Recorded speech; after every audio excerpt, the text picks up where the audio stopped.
I am Dr. Barış Ekici.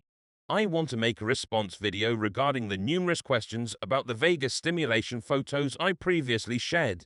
Vagus stimulation is a technique that works on stimulating the vagus nerve. It was approved as a treatment for epilepsy in the USA in 1997 and for resistant depression in 2005. Vagus stimulation creates an impulse that travels from brainstem to higher centers in the brain, carrying an electrical signal from the brainstem to the amygdala, hippocampus, and frontal lobe. Initially, devices placed on the vagus nerve through surgery were used. We still sometimes use these methods in resistant epilepsy cases.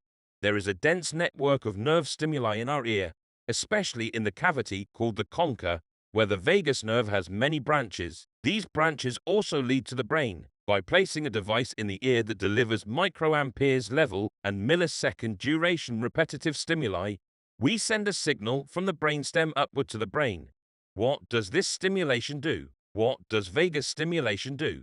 First, it changes brain chemicals and activates the GABAergic system. We know that the GABAergic system works weakly in children with autism. Studies have shown that after vagus stimulation, GABAergic metabolites in the brain fluid increase, while glutamate decreases. Additionally, the vagus stimulates and regulates the serotonergic and noradrenergic systems. Furthermore, vagus stimulation calms the brain and reduces neuroinflammation. What do we expect and observe in children with autism through vagus stimulation? We expect children to be calmer and more focused, to have improved sleep quality, reduced obsessions, and increased speech. Feedback from our patients aligns with these expectations. Vagus stimulation is a very powerful and innovative method that, unlike other systems working through cortical stimuli, operates from brainstem to higher centers in the brain and from the center of the brain to the brain peripheral, which can even be effective in epilepsy.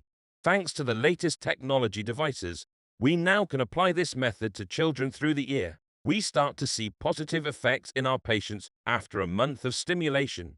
The great thing is that, after we adjust based on the child's EEG and create the stimulation plan, it can be applied at home by the family independently. We do not see many side effects.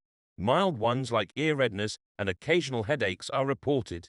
For now, our patients are satisfied with vagus stimulation, and we receive positive feedback. Generally, children are reported to be calmer, more focused, and more talkative. This type of brain stimulation is particularly desirable in children with autism because increasing their activity levels leads to a loss of functionality. Unfortunately, cortical stimulations increase activity levels.